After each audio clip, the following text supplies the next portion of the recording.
सोचो यार, एक डेवलपर की लाइफ को जावा ने कितना आसान कर दिया नहीं।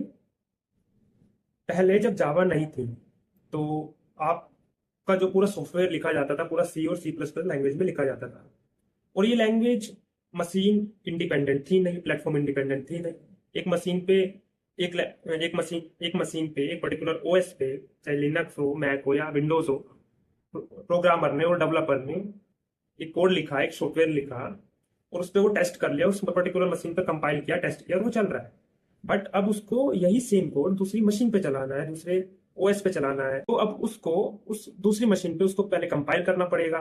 फिर जो कंपाइल करके डॉट बाइनरी फाइल निकलेगी, डॉट बाइनरी एग्जीक्यूटेबल फाइल निकलेगी, एक दूसरी एक डिफरेंट उस पर्टिकुलर मशीन पे, उसको टेस्ट करना पड़ेगा कि ये चल भी रही है इस मशीन पे नहीं।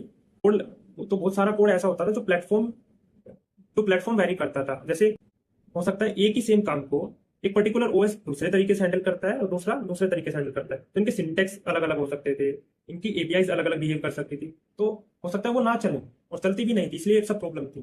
तो वो उस पर नहीं चल रही है। अब उस डेवलपर को प्लेटफॉर्म स्पेसिफिक चेंजेस करने पड़ेंगे, उसको उन सबका नॉलेज भी होना चाहिए। तो इसलिए लिनक्स इंजीनियर को अलग बिठाया जाता था, लिनक्स बेस्ड इंजीनियर को अलग बिठाया जाता था, विंडोज बेस्ड इंजीनियर डेवलपर को अलग बिठाया जाता था। तो डेवलपर को low level language machine instructions की भी नॉलेज रखनी पड़ती थी, तभी वो विंडो में उसको रन कर सकता है या लिनक्स में रन कर सकता है या मैक में रन कर सकता है। एक तो वो सब सीखना, दूसरा इतने अलग अलग मशीन पे रन करना, कंपाइल करना, टेस्ट करना, फिर एरर आ जाए फिर से फिक्स करना, इतना सारा कोड बेस और उसको मेंटेन करना, उनके बिल्ड्स को मेंटेन करना, तो कितना हेडेक था, बहुत ज्यादा हेडेक था।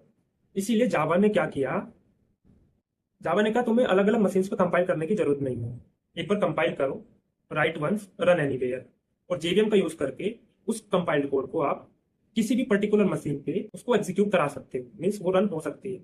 जिस भी पर्टिकुलर मशीन पे जेवीएम सपोर्ट करता है, जो काम पहले डेवलपर करता था प्लेटफॉर्म स्पेसिफिक और प्लेटफॉर्म डिपेंडेंट कोड बनाने के लिए, वो अब जेवीएम करता है। कोड अब भी अलग अलग है, बट उसको मशीन स्पेसिफिक इंस्ट्रक्शंस में कन्वर्ट करने का काम जेवीएम का है।